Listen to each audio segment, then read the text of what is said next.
Spirituality is a discrete dimension of existence, the conscious immersion into the deeper layers of consciousness and the resulting experiences.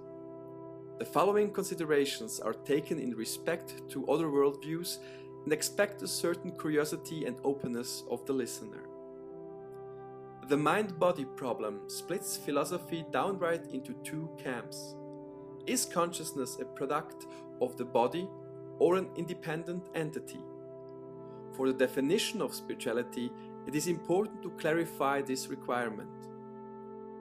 This understanding is not promoting an independent dualistic worldview, but an equal plane with the substantive understanding of our world. For a purely technical worldview, consciousness and its findings are unsolvable puzzles. Man cannot be explained by itself and longs for a central role in the game of universal existence. But what are the reasons for these insane assertions? Our reasoning is groping in the dark, and we are trying to feel the bridge that takes us from the material world to the land of dreams. We perceive more than we can grasp with our mind, and we are unaware of many determining things and processes of our daily lives. Religions are telling us about various spiritual experiences. Many people themselves make mystical and spiritual experiences, such as transcendental meditation, déjà vus, lucid dreaming, out-of-body experiences, near-death experiences, and repatriations. Some of these experiences can be independently confirmed by outsiders. Consciousness cannot be understood. It can, however, be experienced. We can embark on an inner journey and break through the superficial layer of consciousness and discover a whole new world. Since we live in an area in which the technical conceptions of the world dominates, various spiritual techniques are unknown and strange. The mind wants to understand, own, and classify things. Spirituality is an understandingless and unprejudiced opening of your being towards existence. Known to us is the concept of mysticism. The Greek root of the word me translates with closing your eyes. The mystic closes his eyes, is silent, and opens, thus existence can flow through. The validation of knowledge is very limited. With every thought, we move ourselves farther from reality, and even further from the truth is language. Do you see the reality? Do you let reality act before you raise any claims? Can you distinguish your thoughts from reality and truth? This state of unprejudiced being must be trained. It is not simply given. Only after we have strengthened the muscle of spirituality, we can dive deeper into the consciousness and the invisible world, which engages experiential in the material world.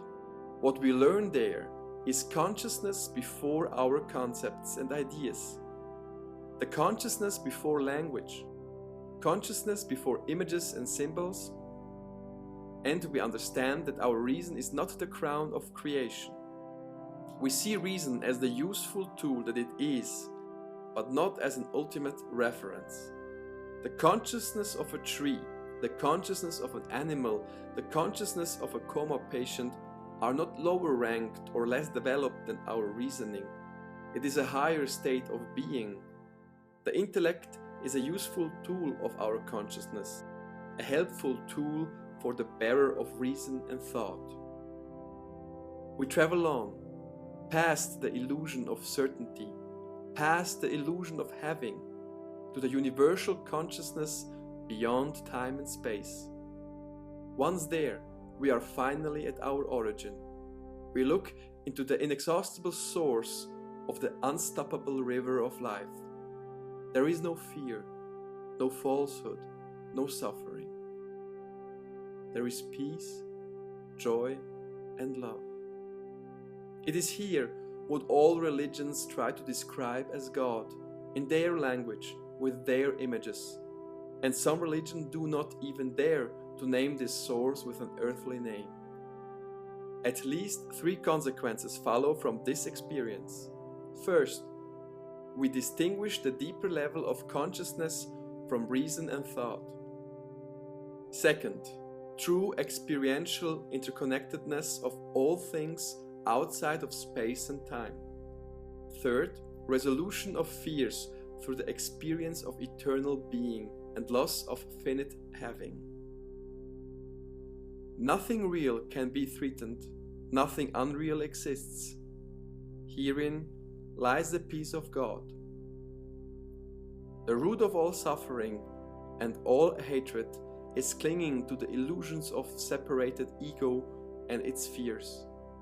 This life is a soul school and accompanies us to be daughters and sons of God. If you like my content, please consider to subscribe and like my video. I would love to discuss and debate the subject with you in the comment section. Till next time, your brother, Karaviro.